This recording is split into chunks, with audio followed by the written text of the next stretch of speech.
سیدنا ابو بکر صدیق اور حضرت عمر فاروق رضی اللہ تعالیٰ عنہ کا معمول یہ تھا کہ حضرت عمر کہتے ہیں میں ڈھونڈ ڈھونڈ کر کے مدینے میں کچھ ایسی نیکی کرنا چاہتا تھا جو ابو بکر نہیں کرتے، کہیں پر بھی ان کے برابر ہو جاؤں یا ان سے آگے بڑھ جاؤں۔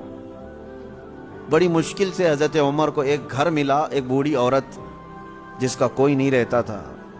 حضرت عمر نے طے کر لیا کہ اس کے بیوہ عورت ہے، اس کے گھر کا سارا کام میں کر دوں گا، کسی کو پتہ بھی نہ چلے۔ وہ فجر میں نماز کے بعد جا کر دیکھے تو اس عورت کا سارا گھر کا کام پہلے سے کیا ہوا ہے۔ دوسرے دن آ کر دیکھے وہی حال تھا۔ حضرت عمر کہتے ہیں تیسرے دن میں اذان فجر سے پہلے ہی چھپ کر دیکھنا شروع کیا کہ آخر اس کے گھر کا کام کرتا کون ہے۔ کہا ایک چادر اوڑے ہوئے ایک شخص آیا، گھر میں داخل ہوا، جھاڑو لیا، جھاڑنے لگا، ساری چیزیں ڈھنگ سے رکھنے لگا۔ اذان ہونے لگی، وہ اس عورت کے گھر سے باہر نکلنے لگا۔ حضرت عمر کہتے ہیں میں قریب جا کر چادر ہٹایا تو ابو بکر صدیق تھے۔ حضرت عمر کہتے ہیں میں کبھی آگے بڑھ ہی نہیں سکتا، میں جہاں کوشش کرتا ہوں اس سے پہلے حضرت ابو بکر پہنچے ہوئے ہوتے۔ جب آپ کی خلافت کا وقت تھا تب آپ نے اعلان کیا، حضرت عمر فاروق نے، کوئی ایسی نیکی جو ابو بکر کرتے تھے اور میں نہیں کر رہا ہوں تو لوگوں مجھے بتا دو تاکہ میں برابر ہو جاؤں۔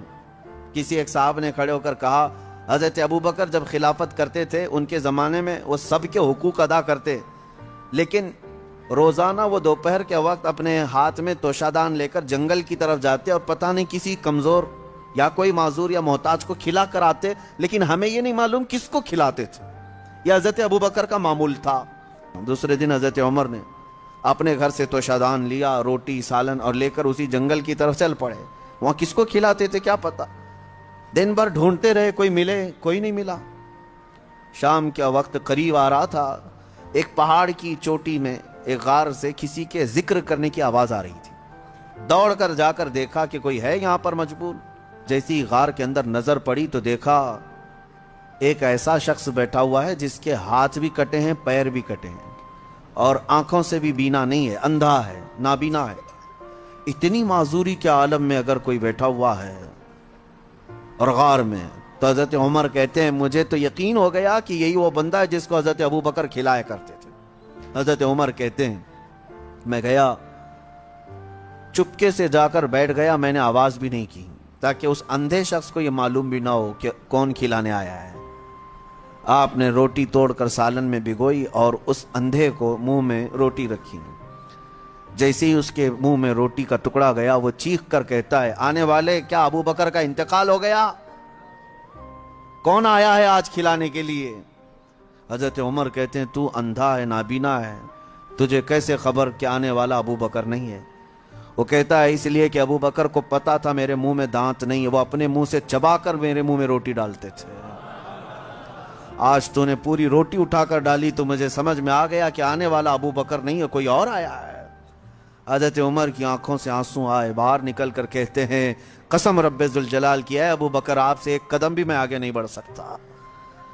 عزیزان گرامی وقار، مجھے یاد ہے بچپن میں جب چھوٹے تھے تو رمضان میں روزانہ اسکول کی جانے کے بعد یہی چیزیں ہوتی تھی، تیرے کتنے روزے ہوئے، تیرے کتنے روزے ہوئے، ہر ایک کے روزے ہی ایک دوسرے کو پوچھتے رہتے۔ لیکن آپ ہو سکتا ہے آپ کے ساتھ بھی ایسا ہوتا رہا ہوگا، سارے دوست جیسے 10 رمضان آ گئے، 15 رمضان آ گئے، ہر ایک کو پوچھتے رہتے ہیں کتنے ہوئے کتنے ہوئے، کسی کے 7 ہوئے، کسی کے 10 ہوئے، کسی کے 12 ہوئے، اور کوئی کہتا ہے پورے ہوئے ہیں، اب تک کے پورے ہوئے ہیں۔ ہم بھی اس وقت سنتے تھے، ایک دوسرے سے بات کرتے تھے، لیکن اس وقت ایک دوڑ رہتی اور گھر میں آ کر جھگڑا بھی کرتے، فلاں کے تو 10 ہو گئے، مجھے سحری میں ضرور اٹھانا، نہیں تو میں اس کے پیچھے پڑ جاؤں گا، میں اس کا پیچھے ہو جاؤں گا۔ تو یہ دوڑ کہاں سے آئی؟ یا آپسی ماحول سے ہی آئی۔ یہی انوائرمنٹ ہم چاہتے ہیں کہ نیکیوں میں سبقت لے جانے کا انوائرمنٹ ہو جائے، ماحول ایسا ہو، دوڑ لگے، صرف رمضان میں نہیں، تلاوت قرآن میں بھی۔ صحابہ کے درمیان یہی ماحول تھا۔ حدیث پاک میں ملتا ہے صحابہ کرام مسجد نبوی میں جمعہ کی نماز کے لیے جو آتے، پہلی صف کا ثواب ہے نا، حضور پاک صلی اللہ تعالیٰ علیہ وسلم نے صرف ایک بار یہ ارشاد فرمایا کہ اگر میں تمہیں بتا دوں کہ پہلی صف میں نماز پڑھنے کا ثواب کیا ہے تو اس پہلی صف میں آنے کے لیے تم سب آپس میں تلوار بازیاں کرنے لگ جاؤ گے، جنگ ہو جائے گی تمہارے درمیان۔ تو حضور پاک صلی اللہ علیہ وسلم نے اتنا فرمایا تھا، لیکن تلواریں تو نہیں نکلتی تھی صحابہ کی۔ لیکن جمعہ کی نماز کے لیے جو صحابہ مسجد نبوی میں آتے تھے، جانتے ہیں وہ کب آتے؟ فجر کی نماز میں آ جاتے تھے۔ جو فجر کی نماز میں حاضر ہوا اسے جمعہ کی نماز پہلی صف میں ملی۔ تو یہ دوڑ تھی۔ میں اکثر ان بزرگوں کی تاریخ پڑھتا بھی ہوں اور ان کی کتابیں مجھے بڑی پسند بھی ہیں، یا ان کی صحبت مجھے بہت اچھی لگتی ہے، جو کثرت سے میرے آقا صلی اللہ تعالیٰ علیہ وسلم کے کمالات کا ذکر کرتے ہیں۔ دل لگتا ہے ان بزرگوں کے پاس۔ اس کی وجہ یہی ہے کہ ان کو ہم جتنا پڑھتے ہیں ہمارے اندر سے اتنا ہی عشق رسول بڑھتا چلا جاتا ہے۔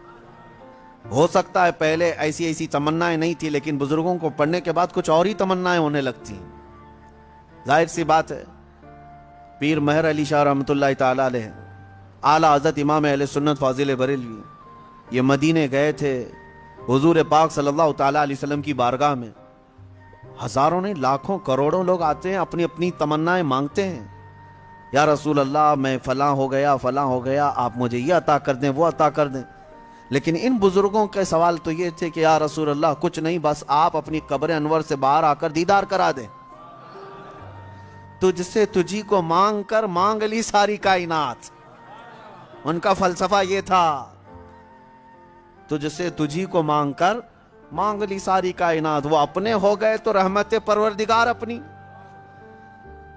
اور یہ سوال کیا، اور دونوں بزرگوں کو پہلی مرتبہ، دوسری مرتبہ، تیسری مرتبہ امید تو ان کی پوری نہیں تھی، یعنی وقتی طور پر ان کی مانگی ہوئی چیز تو سامنے نہ ملی۔